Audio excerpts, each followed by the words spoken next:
Vuna FM 102.0 Radio Talk. Vuna FM. Sasa niwekele ngaki. Vuna FM. Sasa niwekele ngaki. Sasa niwekele ngaki. Sasa niwe na Vuna FM. Sasa niwe na Vuna FM.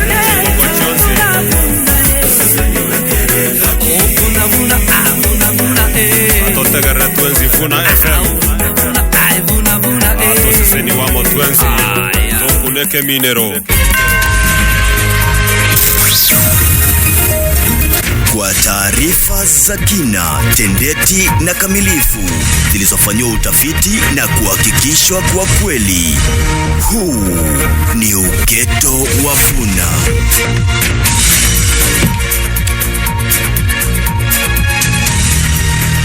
Gavana wa jimbo la Kisii Paul Simbarati leo alihudhuria mkutano wa chama kinachojulikana kama Ajira ni Yepi yalizungumziwa usibanduke. Rais William Ruto haahidi maendeleo katika ziara yake ya siku 4 eneo la kaunti la Siaya. Ni ahadi gani? Sikiliza.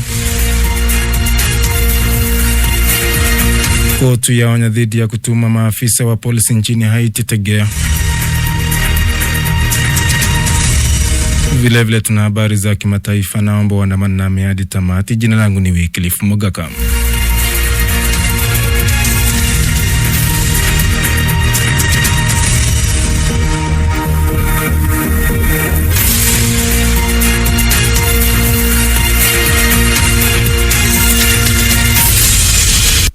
Hujambo na karibu.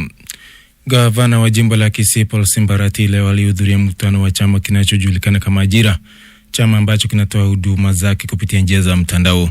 Gavana Simba ametoa himizo kwa vijana wa eneo la Gusii kuwa na hulka ya kufanya kazi kupitia njia za mtandao, ambao mkutano ulifanyika katika uwanja wa Kisii.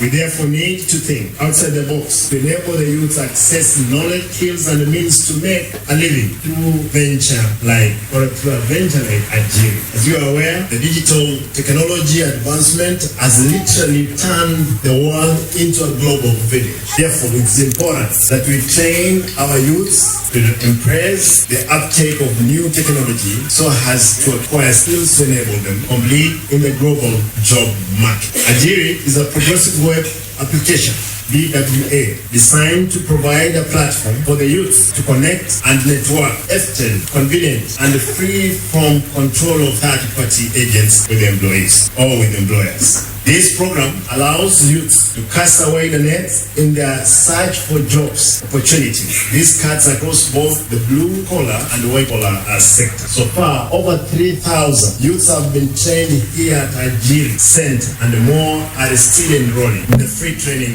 in ICT and IC3.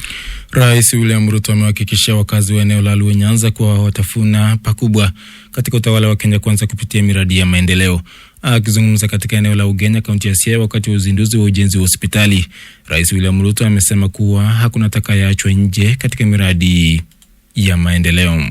Na watu wa Nyanza, mimi nataka niwaeleze, mtu asiwaambie ya kwamba mko nje ya serikali. Hii serikali ni serikali ya Kenya. Nyinyi mnalipa ushuru na nyinyi ni wa Kenya. Hii serikali ni serikali yenu. Nyinyi mnanielewa? Na tutahakikisha ya kwamba hakuna sehemu ya Kenya itabaguliwa kwa mambo ya maendeleo kwa misingi ya siasa. Tunataka kuhakikisha kwamba Kenya ni moja, na tutaungana sisi wote kama viongozi ndio Kenya iweze kusonga mbele. Rais vile ameelezea kujitolea kwake kwa kufanya kazi bega kwa bega na viongozi wote wa eneo hilo kwa manufaa ya kila mwananchi. Tumeshakubaliana watu wa Nyanza, na mimi nitarudi hapa tena Jumatatu. Mimi nitazunguka hapa mpaka munizoee, na mimi pia niwazoee. Ama namna gani? Si tumekubaliana jameni, mambo ya siasa tulimaliza. Si gavana ni huyo Rengo, na rais amesimama hapa, na mbunge wenu ni Ochieng. Sasa deni tuko naye kwenu ni deni ya maendeleo, na inatubidi sisi wote tuungane na tushirikiane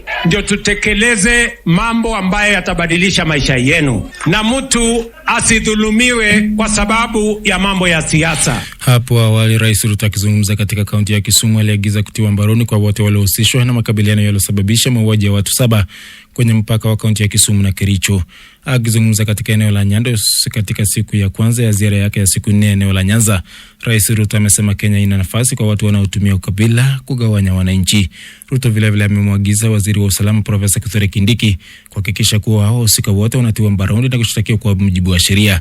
Kumbuka hapo jana waziri wa Kindiki aliwahamisha maafisa wakuu wa polisi wa kutoka upande zote mbili ili kutuliza hali kwenye mpaka wa eneo la Sondu.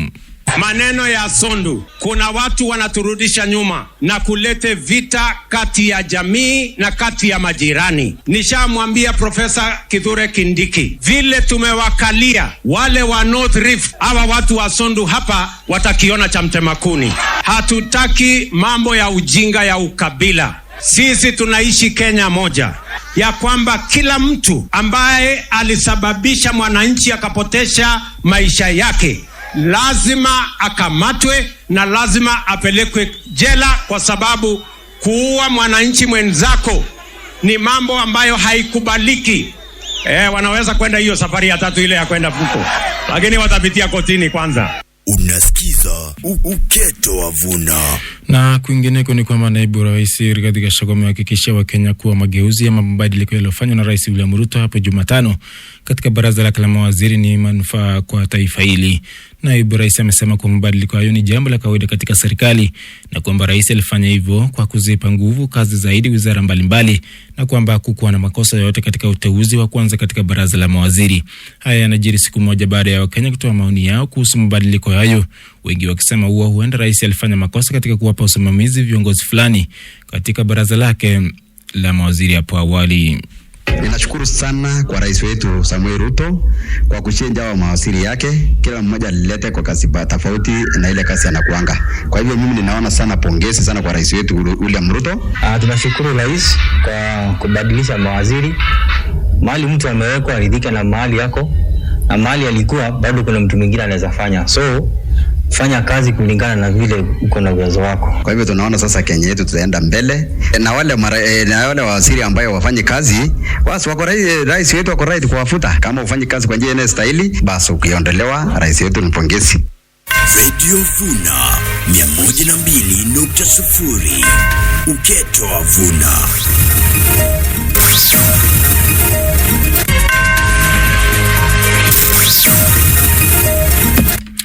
Na kamati kuu ya mazungumzo inatarajiwa kuweza kuharakisha shughuli zake ili kukamilisha matokeo ya mazungumzo ambayo yamekuwa yakiendelea. Kamati hiyo inasema kuwa tayari imepokea kauli mbalimbali kutoka kwa makundi tofauti kwa hivi sasa, na wanalenga kuwa wanafanikisha kauli hizo kwa kuziweka pamoja na kutoa mwongozo maalum utakaofanikisha mapendekezo yao.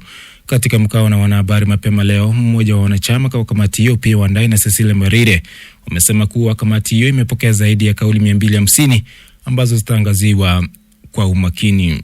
By the close of the stakeholder engagements, the committee had received oral submissions from 60 stakeholders and 704 persons drawn from the stakeholders who appeared before the committee since Monday.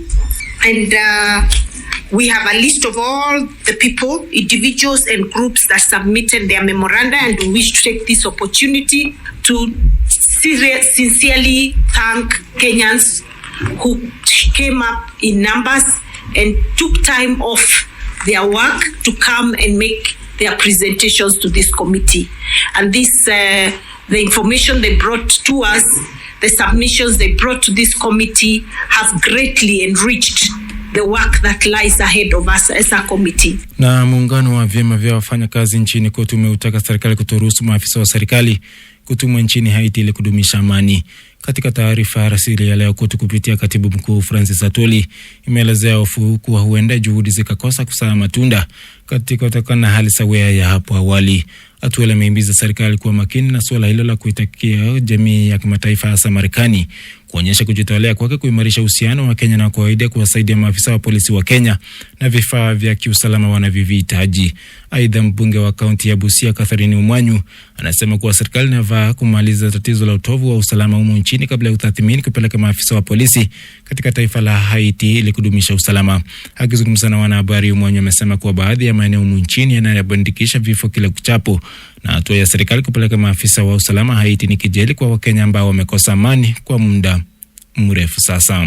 Kenya iko insecurity yenye hata sisi wenyewe tujamanage. But ati serikali inataka kubeba watoto wetu 1,000 kwenda kusaidia Haiti kurestore security. Tunataka hiyo list kwa sababu hata kwa bunge wataki to discuss. Tumeona upande wa Kenya Kwanza kama tunaanza kuongelelea wanatoka mmoja paka viti kabaki bure. Inamaanisha wanakuwa remote controlled. Sasa tuangazia habari za kimataifa ndani ya Uketo wa Vuna.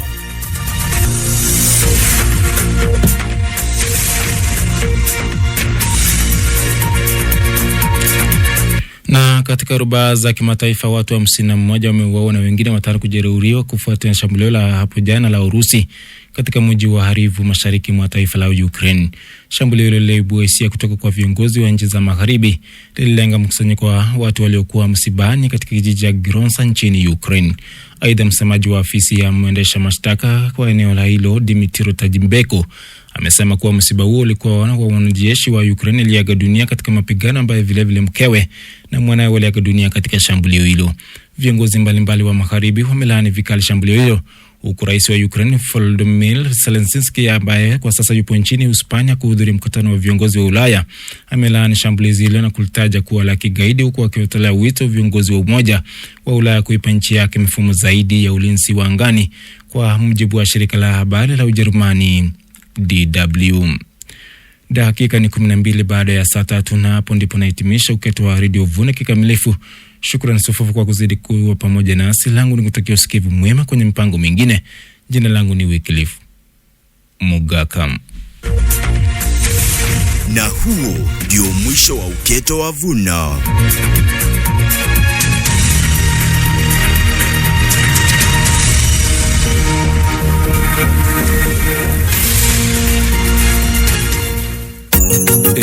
Vuna FM.